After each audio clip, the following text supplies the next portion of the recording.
I thought the worst part was catching my wife kissing our son's principal. Turns out that was just the beginning. What I uncovered next shattered everything I believed about my marriage. My name's Kevin. I'm 42 years old, and not too long ago I genuinely believed I had a pretty solid life. I had a wife I adored, her name's Rachel, and a teenage son named Tyler, who's 16 and truly the light of my life. I work in IT, and Rachel's always been this bold, quick-witted force of nature. She's the kind of woman who commands attention when she walks into a room. Strong-willed, a little fiery, and definitely someone you didn't want to be on the wrong side of. But she was mine, and we'd weathered a lot of storms together. Tyler goes to this private school that we practically bent over backwards to afford. Rachel was the one really pushing for it. She wanted to give him every advantage, every opportunity. I agreed it was worth the sacrifice. Or at least I used to think that way. Lately, though, I've started questioning more than just the tuition checks. The truth is, something's been shifting in our marriage. At first, I brushed it off. Every relationship goes through dry spells or rocky moments. I've dealt with silent standoffs and sharp words before. But this felt different. It was like something beneath the surface had changed. It began quietly.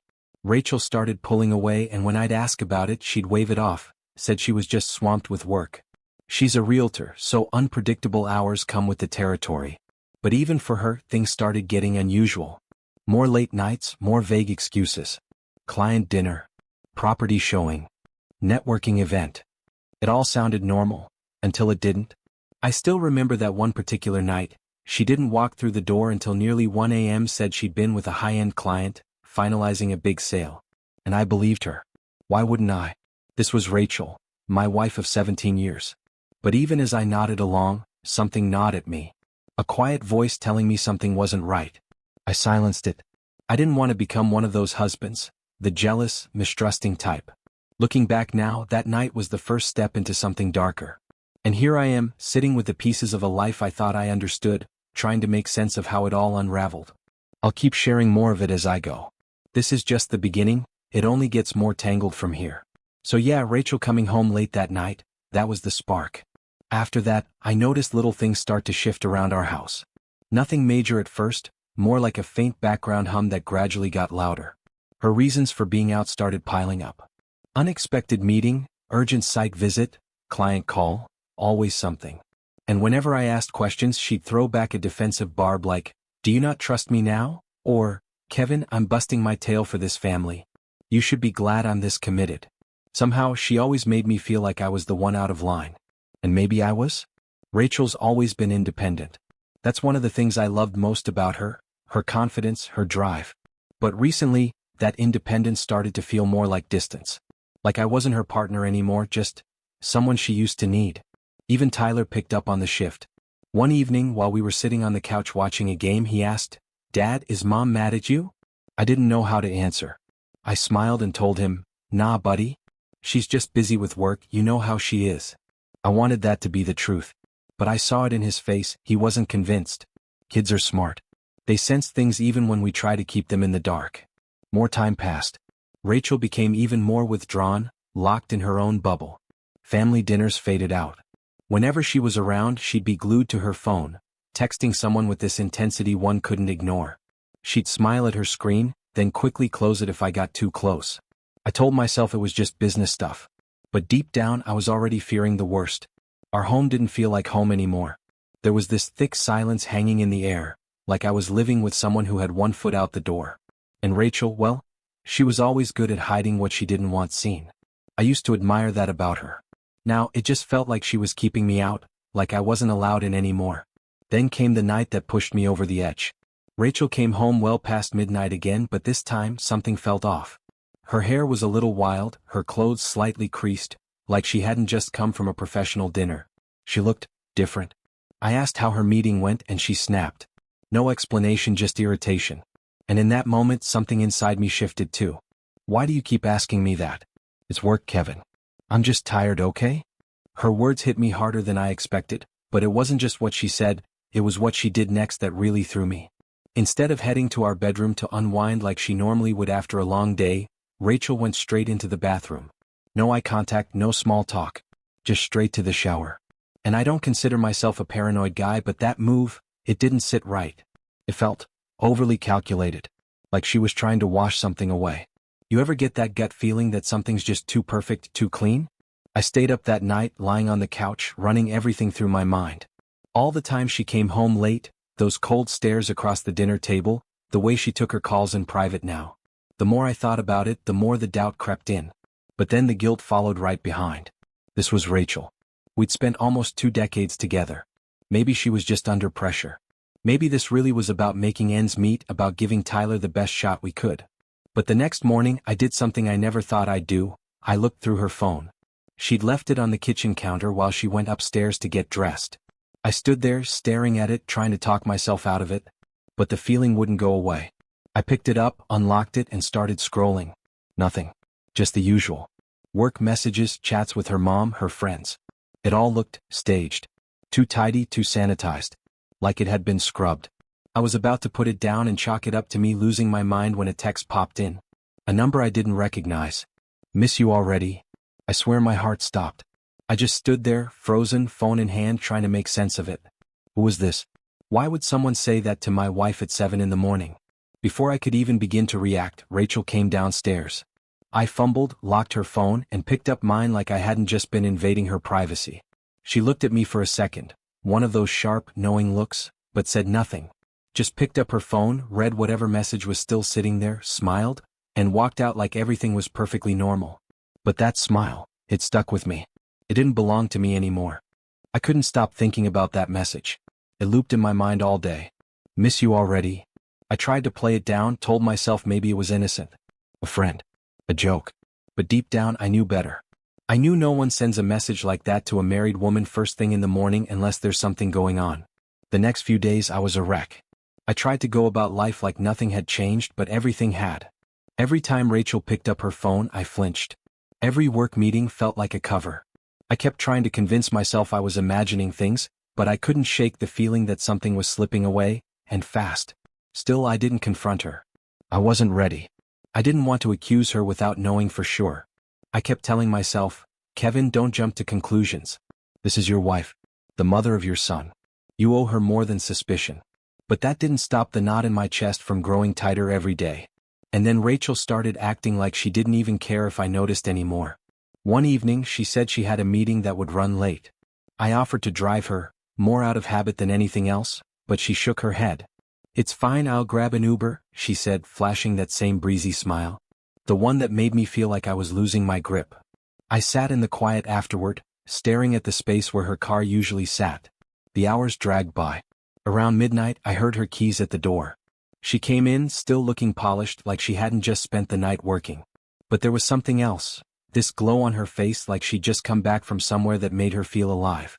Her cheeks were flushed, her eyes bright. She looked fulfilled. I didn't say anything. I couldn't. My throat tightened up before I even had the chance. She walked past me, said something like, "Long night. I'm beat," and went straight upstairs. I followed a few minutes later. The bathroom door was closed, water running behind it. I sat on the edge of the bed, staring at the door, and it hit me like a brick. This wasn't just a bad stretch in our marriage. This wasn't stress or distance or a phase. Something real was happening. Something I hadn't been ready to admit. I thought about grabbing her phone again, but I already knew there'd be nothing. Rachel was smart. Careful. And I just felt stuck. Caught between what I feared and what I desperately wanted not to believe. And then, lying there in the dark, something else hit me. Rachel hadn't mentioned Tyler's school in weeks. That was unusual. She used to be all over it, checking his assignments, emailing teachers, always on top of his grades. But now, silence. Like she'd checked out of that part of her life too. Especially not with the principal. That year, Tyler's school had a new head, Mr. Jeff Davidson. He was one of those guys who knew how to work a room, well-spoken, charismatic, always shaking hands and making parents feel like they were part of something special. He'd stepped into the role like he was born for it. Everyone seemed to admire the guy. And now that I was thinking back, Rachel seemed a little too impressed by him. At first it was casual. She'd bring him up in passing. Mention how great it was that he was involved, how much of a positive impact he was having on the school. But gradually his name started to come up more often. Jeff thinks Tyler's doing great this semester, she'd say. Or, Jeff suggested we look into this new enrichment program. I'd been so caught up with work, with life, that I didn't really notice just how often she was talking about him. Now though, those comments were starting to echo louder in my head. But I wasn't quite ready to admit what they were pointing to. I wasn't prepared to follow that train of thought all the way to the station. Not yet. Still, the more I sat with it, the more Jeff Davidson's name felt like a puzzle piece I couldn't ignore. It wasn't just the frequency, there was something in her tone when she talked about him. A softness. A certain admiration. And maybe it was just me connecting dots that weren't there, but I couldn't shake it. I didn't have proof, just a growing storm of doubt, a message from an unknown number, and late nights filled with silence and unanswered questions. I hadn't brought any of it up to her. I didn't even know where to start. How do you ask your wife if she's seeing the principal of your son's school behind your back? Just saying it in my head made me feel like a lunatic. But it was eating away at me. Then something happened that nudged everything closer to the edge. One afternoon, Tyler came home and something was off. He usually walks in full of energy, telling me about his classes, his friends, whatever drama happened that day. But this time he barely said a word. Dropped his bag by the stairs, gave me a flat, "Hey Dad," and went straight to his room. I followed after a bit, knocked gently. "Hey bud, you alright?" There was a pause, then a muffled, "Yeah. Just tired." That was it. No details, no real emotion. Just tired. And I know my kid. That wasn't just school fatigue. But I didn't press him. Not yet. Maybe it was something minor. Or maybe, just maybe, whatever was going on with Rachel had started to bleed into his world too. That night at dinner, Rachel was in unusually high spirits. She laughed, asked Tyler about his day, something she hadn't done in a while. But he gave her the same one-word answer he gave me, "Fine." Head down, voice low. Rachel didn't push. If anything, she seemed to gloss right over it. But I caught the way Tyler looked at her, like he was trying to figure her out. Like he was confused, or maybe hurt. And then there was that smile again. Every time her phone lit up, she glanced down and grinned to herself. Not at me. Never at me. That smile had a new owner now. Then came the call that sent a jolt through me. It was a week later. I was at work when my phone rang. Caller ID said it was the school. I picked up, already bracing for news about Tyler, maybe grades or a disciplinary thing. But no. It was Jeff Davidson himself. His voice was smooth, too polished. "Hi, Mr. Harris," he said. "I wanted to personally invite you and your wife to an upcoming parent-teacher evening next Friday. We'll be covering some important updates regarding Tyler's progress. I think you'll find it really worthwhile." There it was, you and your wife. The way he said it, it crawled under my skin. Too casual. Too comfortable. Like he was already part of something he shouldn't be. I swallowed hard, kept my voice steady. "All right, we'll be there." Later that evening, I mentioned it to Rachel. She didn't seem the least bit surprised. In fact, her face lit up. "Oh yeah, Jeff already told me about it last week," she said, like it was just another thing. "I think it'll be good for us to go." She said, "us," but it didn't feel like I was part of that us anymore. That was the moment something shifted in me. I was tired of pretending. Tired of doubting my own instincts. I didn't have everything yet, but I knew enough to stop sitting on the sidelines. I was going to find out what was really going on. I had to. I couldn't keep living in this half-reality. And that parent-teacher night? It felt like a storm cloud hanging above my head. I had no idea what I was walking into. But I could feel it in my bones, something was coming. And I didn't know if I was ready to face the truth waiting for me on the other side of that evening. The week leading up to that school event felt like I was walking through fog. My body was on autopilot, going through the motions, but my mind wouldn't stop racing. Questions I didn't want to face kept circling louder and heavier each day. Rachel seemed completely untouched by the tension building inside me, or maybe she just got real good at hiding things. Then again, she always had been. The more I thought back on it, the more I realized how many small lies had slipped past over the years. Little things, unplanned shopping trips, lunch dates with friends she never mentioned until afterward. I'd let them go, trusting her, telling myself they didn't matter. But now I wondered if those moments were the early cracks, signs I should have seen. Maybe that was my first mistake, believing she would never take things that far. As the day of the event drew closer, I tried to keep my focus on Tyler. He still hadn't talked about what was bothering him at school, and I didn't want to push too hard. Part of me wanted to ask him outright if he'd noticed anything strange between his mom and Mr. Davidson, but I stopped myself. He didn't deserve to be pulled into this mess, not yet. He was just a kid, and this weight didn't belong on his shoulders. Meanwhile, Rachel seemed lighter, happier even. She was back to being that lively, talkative version of herself, chatting away at dinner, glued to her phone, even humming when she thought no one was listening. You'd think things were finally turning around. But I could feel it in my bones. Her cheer had nothing to do with me. It was like she was living a whole separate life and I was just watching from the sidelines. The night before the event, she was unusually chatty about it. "It'll be great to see everyone again," she said, like she hadn't been dodging school gatherings for months. "And you'll finally get to meet Jeff in person. He's done wonders for the school." There was again Jeff. First name basis, casual, comfortable. Every time she said his name, something twisted in my stomach. "Yeah," I answered, trying to sound normal even though my chest felt like it was caving in. "It'll be good to talk with him about Tyler." She barely looked up from her phone. "Oh, I already caught up with him about that last week. He thinks Tyler's doing fine, but he's got a few ideas on how we can keep him on track. College stuff, prep courses, that sort of thing." Of course she'd already talked to him. Why wouldn't she have? The anger bubbled up in my throat, but I swallowed it down. I just nodded and said, "I guess we'll hear more about that tomorrow night." Later, as I lay there staring at the ceiling, it all started to come together. I didn't have proof yet, but I could feel the pieces clicking into place. I was standing right at the edge of something life-changing, and I knew that once I stepped into it, there wouldn't be any going back. The next day at work was a blur. I couldn't concentrate. My head was full of worst-case scenarios, full of Rachel and Jeff and whatever was happening between them. I needed answers, not assumptions. I needed something I couldn't deny. When I got home, Rachel was already dressed and ready. She looked stunning.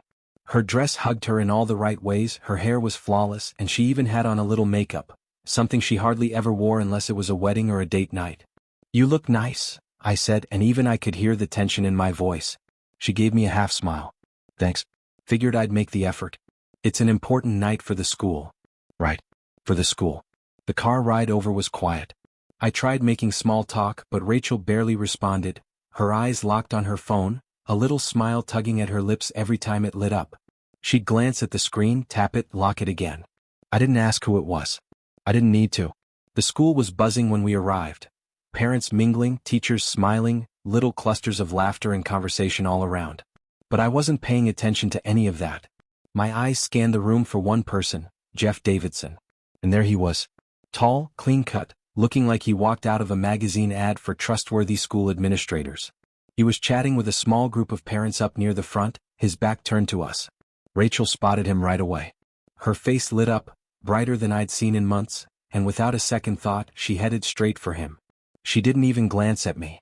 I followed behind, slower, my chest pounding. Every step felt heavier than the last, like the floor was pulling me down. My instincts were screaming that this was it. This was the moment. Everything I'd been afraid of was standing just a few feet ahead. And I still had no idea just how much it was going to break me. Rachel walked ahead, weaving through the crowd with purpose. And me? I followed, knowing full well that whatever I was about to find, whatever I saw in their eyes when they looked at each other, I wasn't ready for it. But the truth didn't care whether I was ready or not. Rachel reached Jeff before I could catch up, and what I saw stopped me cold. She touched his arm, soft, familiar, like it was something she'd done 100 times before. And the way he turned around, smiling the second he saw her, for a brief second it was like I didn't exist. Just the two of them locked in their own little world, like nothing and no one else mattered. I forced myself to close the gap between us, even though every part of me wanted to turn around and walk out of that building. When I finally got there, Jeff looked over at me. "You must be Kevin," he said, reaching out to shake my hand. His tone was smooth, polished, just like everything else about him. But there was something behind his eyes. Something smug. Something I didn't like. "Yeah," I replied, gripping his hand harder than I needed to. "Nice to finally meet you." Rachel was still standing there, smiling too much, but I could see it now, the cracks in her confidence. Her eyes were darting, her jaw a little tight. She was nervous, I could tell.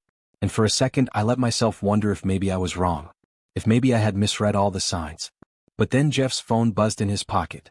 He checked it quickly and something flickered across his face. He looked up at Rachel and she shot him a glance, a look I knew all too well. That guarded, guilty look I'd seen on her before when she was trying to cover something up. I stayed quiet. I wasn't ready. Not yet. We exchanged a few more words, surface-level chatter I barely registered. The whole time I watched them. The way they stood, how their bodies angled toward each other. The subtle, familiar rhythm between them. It wasn't just friendly. It wasn't professional. It was something else. Something I had been dreading. When it was time to take our seats, Rachel sat beside me, her phone in her hand again, thumbs moving steadily. She didn't even try to hide it.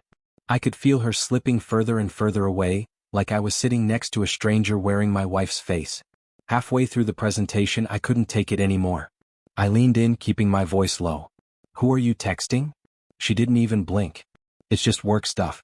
Don't worry about it." "Work?" I repeated under my breath, my stomach twisting into a knot so tight it hurt. When the event finally wrapped up, Rachel turned to me with a casual, almost rehearsed tone.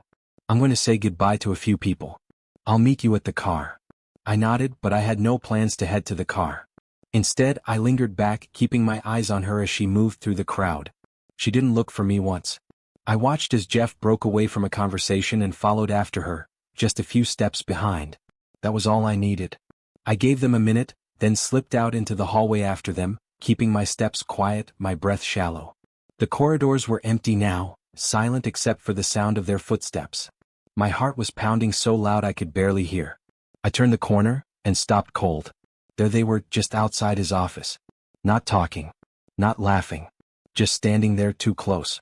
Her hand was on his chest, and in one fluid motion she leaned in and kissed him. I didn't breathe. I couldn't. Everything inside me just shattered. I don't even remember how long I stood there. Maybe a few seconds. Maybe longer. But at some point I must have made a sound because Rachel suddenly turned, and when she saw me her entire face fell. Her hand flew to her mouth, her eyes wide with panic. "Kevin," she began, but I cut her off. "I knew it," I said quietly, my voice trembling. "I knew there was something going on. You've been lying to me." Jeff stepped forward, palms open like he was trying to defuse a bomb. "Kevin, wait, this isn't what it looks like." I let out a bitter laugh. "Cool. Hello. Not what it looks like. You think I didn't just watch you kiss my wife? You think I'm that blind?" Rachel reached for me. "Kevin, please. Let's talk about this. I can explain." I pulled my arm away, my hands shaking with anger. "Explain what? That you've been sneaking around behind my back? That you're kissing him in the halls of our son's school like no one's going to notice? What exactly do you think I'll believe right now?" She didn't have a reply. Her mouth opened, but no words came. Just silence.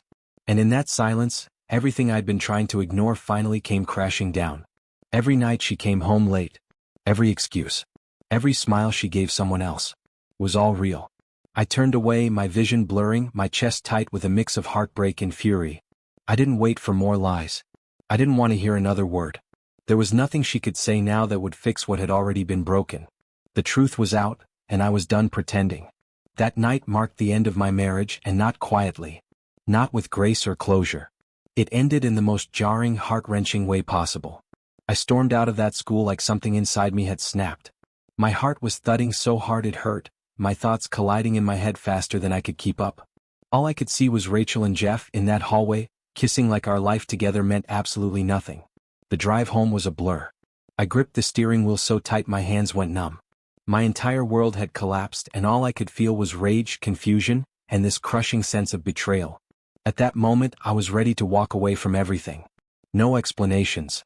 No conversations. The truth had punched me square in the chest. Rachel had cheated. And I was done trying to fix something she clearly didn't value anymore. But then, something strange happened. The very next day, as I was pulling together documents and preparing to call a divorce lawyer, my phone rang. The name on the screen stopped me cold. Jeff Davidson. I stared at it, not sure whether to answer. Part of me wanted to ignore it, to leave him in the rearview mirror where he belonged. But curiosity got the better of me. I picked up, my voice sharp and flat. "What do you want?" "Kevin, please hear me out," he said, his tone surprisingly calm. "I know I'm probably the last person you want to hear from, but there's something you need to know. I'm not who you think I am." I almost scoffed. "Not who I think. You kissed my wife, Jeff. In a school hallway. What exactly do you think you need to explain?" There was a beat of silence before he replied. "Yes, I did. But not because I've been having an affair with her. It wasn't what it looked like. I did it because I needed you to see what was going on." I sat there in stunned silence. "What are you saying?" He took a breath, and I could hear the fatigue in his voice. "It was a setup, Kevin. I knew you'd be there. I wanted you to see it. But it wasn't to expose something between me and Rachel. It was to force the truth out of her. She's been lying, not just to you but to everyone. And not about me. She's been seeing someone else, someone outside the school. I just happened to be the alibi." I didn't know what to say. My thoughts felt like they were spiraling out of control. "You're telling me you kissed her, just so I'd think she was cheating with you?" "Yes," he said without hesitation. Because I knew if you saw something, if you had to confront it head-on, you'd stop giving her the benefit of the doubt. Rachel's smart, calculated. She's been using me as a cover. I found out from other people on staff that she's been sneaking around with someone else, outside of school. I was just the convenient excuse. I felt sick to my stomach. So, you were never involved with her? No, he said firmly. But I've seen the damage she's doing. And I didn't want any part of it anymore.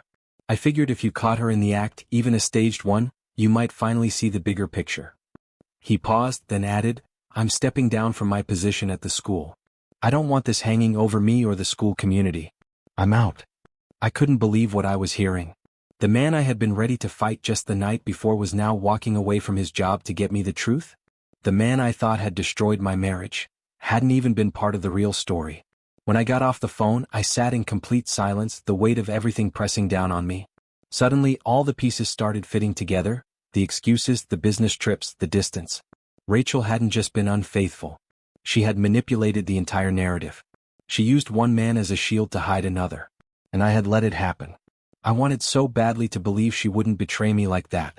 That evening, I confronted her. I sat her down and showed her what Jeff had sent me, text messages, emails, all pointing to some guy I'd never even heard of. The timelines matched perfectly with her so-called meetings and work emergencies. There was no denying it anymore. Rachel went pale. She didn't try to explain. She didn't even lie. Her eyes dropped to the floor, her voice barely above a whisper. I'm sorry. But the words meant nothing to me. Nothing.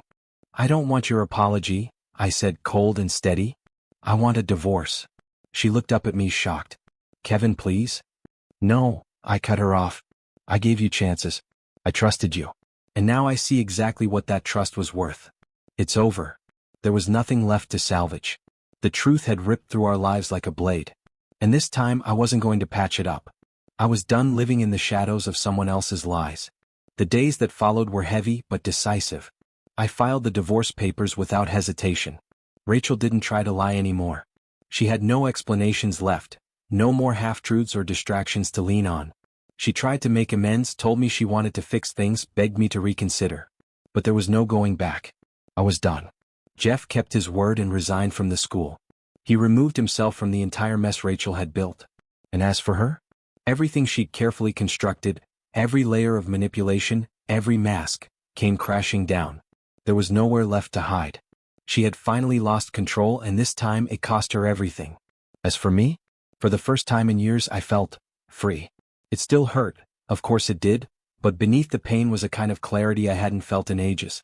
I had been living in the dark, and now the light was finally pouring in. And in that light I realized something. I deserved better. We all do. But just when I thought the worst was over, when I thought I had finally unearthed every secret, something else came up. Something I never expected. A few days after everything unraveled, I got a call from the school, not from Jeff this time, but from someone in the front office. A soft-spoken secretary I barely knew. Her voice trembled with uncertainty. Mr. Harris, she began cautiously, I'm sorry to bother you, but I think there's something you should be aware of. My chest tightened. What is it? She hesitated. It's about your wife. And the former principal, Mr. Bennett. I blinked. Mr. Bennett? The principal who'd retired before Jeff took over? I hadn't thought about that man in over a year. He'd left suddenly, claiming he wanted to spend more time with his grandkids or something. At the time, it hadn't seemed unusual. But now it sent a chill through me. What about him? I asked slowly. Well, she continued, clearly uncomfortable, back when he was still here there were some observations. A few staff members noticed your wife and Mr. Bennett had a lot of one-on-one meetings. Late-night planning sessions, school events where they'd slip away. At the time, everyone assumed it was just work. But now, after everything that's come out, people are starting to wonder. I felt like the ground beneath me was shifting again. Are you saying they had something going on? I don't know for sure, she said quickly. But the timing lines up. And when Mr. Bennett suddenly stepped down, a few of us suspected there was more to the story. I thought you deserved to know. I thanked her, hung up, and just sat there, stunned. Mr. Bennett. The man I had trusted to guide my son's education. The one who always seemed so professional, so above reproach. Had Rachel really been involved with him too?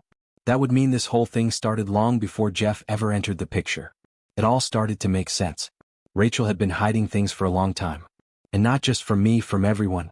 While I was breaking my back to support our family, she had been using Tyler's school as a smokescreen, weaving lie after lie to cover up who she'd really become.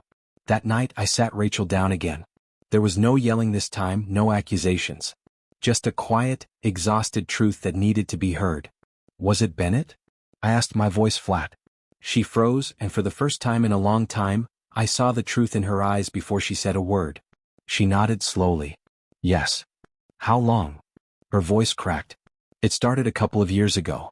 Before Jeff came to the school. I thought it was over when Bennett retired. I thought it would end there. But then, I don't know. I couldn't stop. You didn't want to stop, I corrected her. You just found someone new. Her shoulders collapsed under the weight of her guilt. She started to cry, reached for me, but I didn't move. I didn't feel anger anymore. Just emptiness. I'm sorry, she sobbed.